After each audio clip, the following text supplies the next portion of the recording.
મનોરંજક અને શિક્ષાપ્રદ વાર્તા એટલે વિક્રમ બેતાલ. ચાલો શરૂ કરીએ. પ્રવેશ. પ્રાચીન સમયની વાત છે.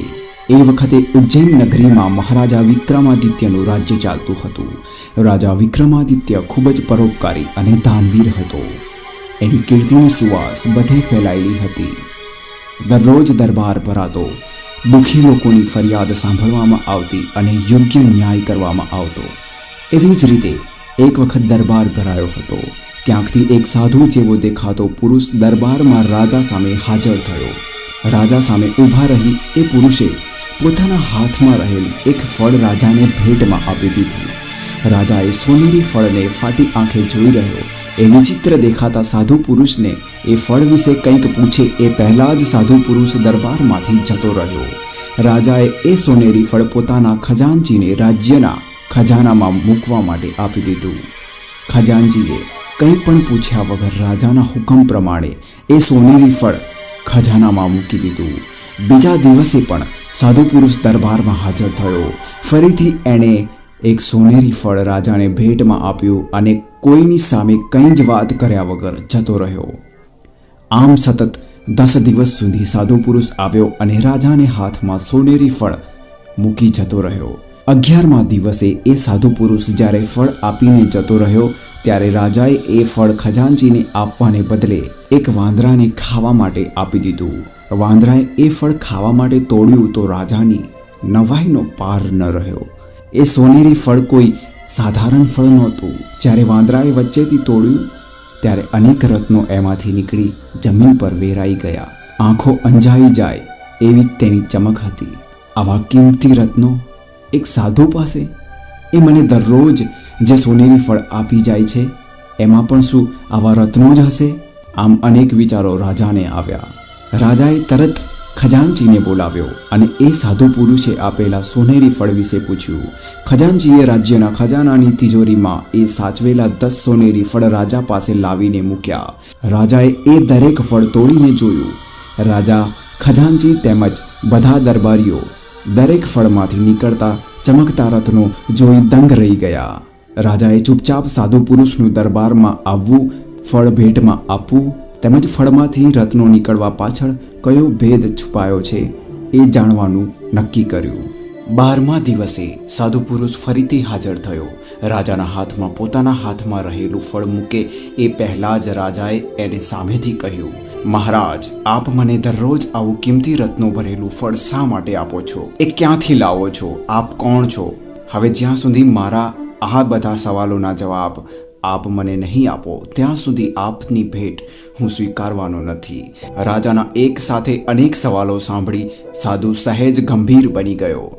રાજાની પાસે જઈને ધીમેથી કહ્યું, મહારાજ, હું એક મંત્રની સાધના કરવા માંગુ છું, જેના માટે મારે કોઈ સુરવીરની મદદ જોઈએ છે અને અત્યારે આ દુનિયામાં આપના સિવાય મને કોઈ બીજો સુરવીર દેખાતો નથી જેની પાસે હું મદદ માગી શકું. માટે હે સુરવીર પ્રતાપી મહારાજ, હું મારા એક કામમાં આપની મદદ મેળવવા ઈચ્છું છું. રાજાએ સાધુ પુરુષને એના કામમાં મદદ કરવાનું વચન આપ્યું. સાધુ પુરુષે ખુશ થઈને કહ્યું, મહારાજ, આવતી અમાસે અહીંથી થોડેક દૂર આવેલા સ્મશાનમાં મોટા વડના ઝાડ નીચે આપની વાટ જોઈશ. આપ મારી પાસે આવી જજો, પછી હું આપને શું કરવું તે કહીશ. રાજાએ ખાતરી આપતા કહ્યું, સારું, હું આપની પાસે જરૂર આવીશ. સાધુ પુરુષને ઘણો સંતોષ થયો અને ત્યાંથી સ્મશાન તરફ રવાના થયો. અમાસની અંધારી રાત છેવટે આવી પહોંચી. રાજાને સાધુ પુરુષનું વચન યાદ આવ્યું. રાજા વિક્રમાદિત્યએ લીલા કપડાં પહેર્યા અને માથે ચંદન લગાડી હાથમાં તલવાર લઈ ગુપ્ત રીતે રાતના અંધકારમાં સ્મશાન તરફ ચાલવા લાગ્યા. રસ્તામાં ચારેય તરફ ભયંકર અંધકાર ફેલાયો હતો. કોઈ કાળા માથાનો માનવી તો શું, પશુ પક્ષી પણ દેખાતા નહોતા. ખૂબ જ બિહામણી કાળી અંધકાર ભરી રાત હતી. રસ્તામાં ક્યાંક શિયાળવાની લારી સંભળાતી હતી. સ્મશાન નજીક આવતા રસ્તામાં નર કંકાલોના હાડકાં જ્યાં ત્યાં વેરાયેલા પડેલા દેખાતા હતા. સ્મશાનમાં રાજા જ્યારે પહોંચ્યો ત્યારે એને ભૂત પ્રેતના બિહામણા અવાજો સંભળાતા હતા. રાજા વિક્રમાદિત્યની જગ્યાએ કોઈ બીજું હોત તો ત્યાં જ ઢળી પડે. પરંતુ રાજા વિક્રમાદિત્ય સુરવીર હતો. એના મનમાં જરાય ભય ઉત્પન્ન થયો નહોતો. મક્કમ પગલે તે નિડરતાપૂર્વક વડના ઝાડ પાસે આવી પહોંચ્યો. એ વખતે સાધુ પુરુષ જમીન પર એક જગ્યાએ કુંડાળું બનાવી રહ્યો હતો. રાજાએ એની નજીક જઈ કહ્યું, મહાત્માજી, હું આવી ગયો છું. હવે એ બતાવો કે મારે આપને કેવી રીતે મદદ કરવાની છે. સાધુ પુરુષે કહ્યું, મહારાજ, હવે આપ આવી ગયા છો એ જોઈ હું ઘણો ખુશ થયો છું. સૌથી પહેલું કામ કરવા માટે આપ અહીંથી ઘણે દૂર આવેલા એક બીજા સ્મશાનમાં જાઓ. ત્યાં એક મોટું શીશમનું વૃક્ષ છે. એ વૃક્ષની મોટી ડાળ પર એક મરેલા માણસનું શબ લટકી રહ્યું છે.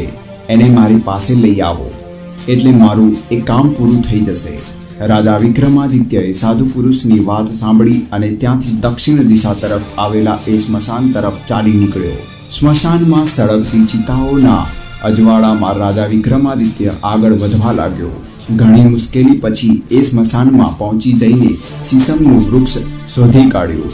એ વૃક્ષ ચિતાઓના ધુમાડાના કારણે વધુ કાળું બની ગયું હતું.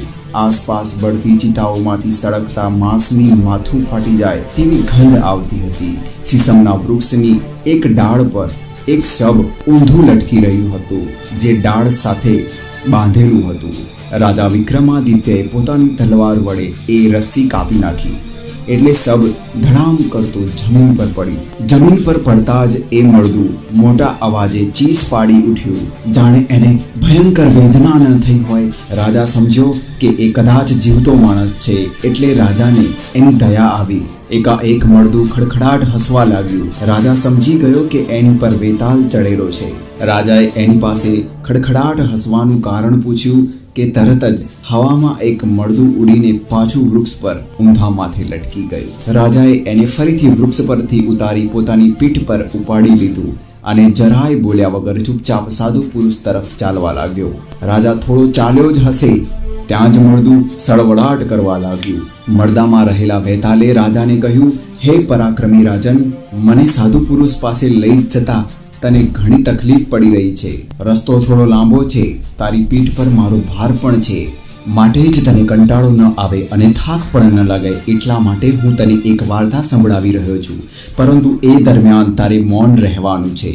જો તું ભૂલે ચૂકે તારું મૌન તોડીશ એટલે કે મારી સાથે વાત કરીશ તો હું તારા હાથમાંથી છૂટી જઈ ફરીથી મારી જગ્યાએ જઈ ઊંધો લટકી જઈશ. આ વાત સાંભળી રાજા વિક્રમાદિત્યએ જ્યારે મૌન રહેવાની સંધિ દર્શાવી ત્યારે એની પીઠ પર ઉપાડેલા મળધામાં રહેલા વેતાલે વાર્તા શરૂ કરી. જો તમને આજનો વિડીયો પસંદ આવ્યો હોય તો આને લાઈક કરજો અને આવા વધારે ઇન્ટરેસ્ટિંગ વિડીયો જોવા માટે અમારી ચેનલને સબસ્ક્રાઇબ જરૂર કરજો. તો ચાલો હવે મળીશું નેક્સ્ટ પાર્ટમાં. નમસ્કાર મિત્રો, હું છું હાર્દિક શ્રીમાળી અને આપનું સ્વાગત છે